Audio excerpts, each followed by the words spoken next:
अस्सलाम वालेकुम viewers, welcome to my channel Zaini secret recipes. आज मैं बनाना सिखाऊंगी आपको बहुत ही आसान आलू के पकोड़े। जिसके लिए मैंने आलू को बारीक काट लिया और पानी के अंदर इसलिए मैंने रखा था कि ये काले ना हो। ये पानी हो गया ना तो अब मैं इस पानी को निकाल लूंगी, यानी कि छान लूंगी। नेक्स्ट स्टेप, इसके अंदर मैं यूज करूंगी बेसन। 1 कप जाएगा इसके अंदर। ये बगैर पानी के बनेंगे और बहुत ही क्रिस्पी बनेंगे, ये भी मेरा सीक्रेट है। और इसके अंदर जाएगा प्याज कटा हुआ। ये ऑप्शन है, अगर आप डालना चाहते हैं तो डाल सकते हैं, अदरवाइज आप छोड़ भी कर सकते हैं, यानी कि स्किप कर सकते हैं इसको। और इसके बाद इसके अंदर जाएगा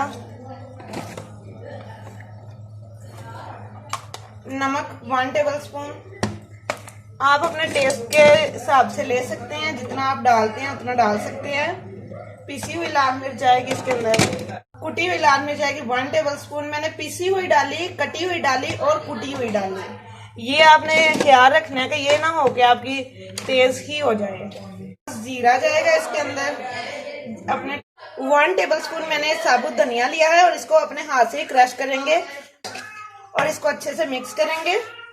ये याद रखिएगा, मैं इसके अंदर पानी नहीं शामिल करूंगी, बगैर पानी के ये बनेंगे और माशाल्लाह से इंशाल्लाह बहुत ही खस्ता, क्रिस्पी और मजेदार से किस्म के बनेंगे। ये सारे आपसे रेसिपी लेंगे और ये सीक्रेट मैं आपसे शेयर कर रही हूँ, बस किसी को बताना नहीं है।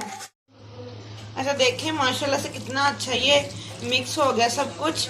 अगर आपको बेसन कम लगे तो आप और ज्यादा इसके अंदर ऐड कर सकते हैं। तो बगैर पानी के इनको मैंने रखा है और लगता ही नहीं है कि इसके अंदर पानी नहीं डाला।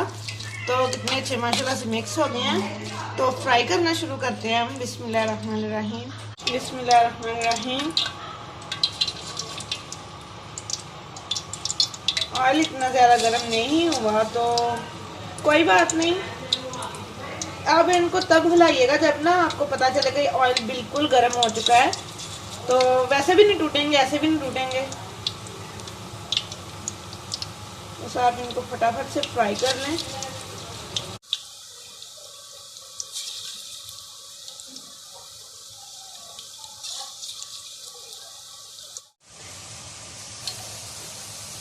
अच्छा, अब इनको हम पलट लेंगे किसी भी चम्मच की मदद से, या फिर किसी छन्नी की मदद से आप पलट सकते हैं, जैसे आपको इजी लगे। छन्नी ही यूज करूंगी, इसको पलटूंगी। अच्छा तो देखें, आपको शक्ल से देख के लगते होंगे माशाल्लाह से कितने अच्छे क्रिस्पी ये बने हैं। वो इसकी वजह ये है कि मैंने इसके अंदर कुछ भी नहीं शामिल किया, यानी कि पानी नहीं मैंने इसके अंदर डाला, ना दही ना लस्सी जिसके साथ मिक्स कर सकते हैं। मैंने वो कोई भी लिक्विड चीज़ नहीं इसके अंदर डाली, उसके बगैर ही ये बन रहे हैं।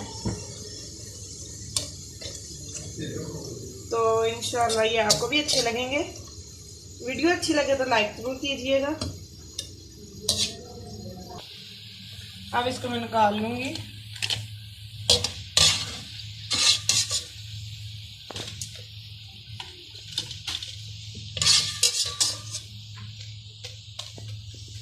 देखो माशाल्लाह से इनकी लुक कितनी अच्छी आ रही है, कितनी ज़बरदस्त वाली आ रही है ना। तो दूसरे भी इसके अंदर मैं ऐसे ही फ्राई कर लूँगी। इस दफ़ा मैं हाथ की मदद से करूँगी। और जैसे आप बनाना चाहते हैं बना सकते हैं। बारीक बारीक आलू काटने का मकसद मेरा ये था कि बस कि ये जल्दी जल्दी फ्राई हो जाएंगे, ज़्यादा टाइम नहीं इनको लगेगा। आप किसी भी गैजेट की मदद से आप इनको ऐसे काट सकते हैं,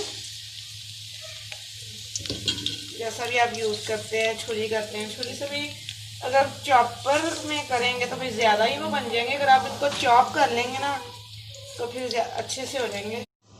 ऐसे देखें माशाल्लाह से कितने अच्छे पकोड़े बने हैं, क्रिस्पी बने हैं। मीडियम फ्लेम पे मैंने बनाया, हाई फ्लेम पे नहीं मैंने इनको बनाया, और अच्छे बने हैं। आहिस्ता आहिस्ता ये गले हैं, अंदर तक ये गले हैं, तो ये क्रिस्पी ही हैं अल्हम्दुलिल्लाह। तो वीडियो को एंड तक देखने के लिए शुक्रिया। चैनल को सब्सक्राइब नहीं किया तो कर दें, बेल आइकन पे प्रेस करना मत भूलिएगा, क्योंकि वीडियो का नोटिफिकेशन आप तक पहुंच सके।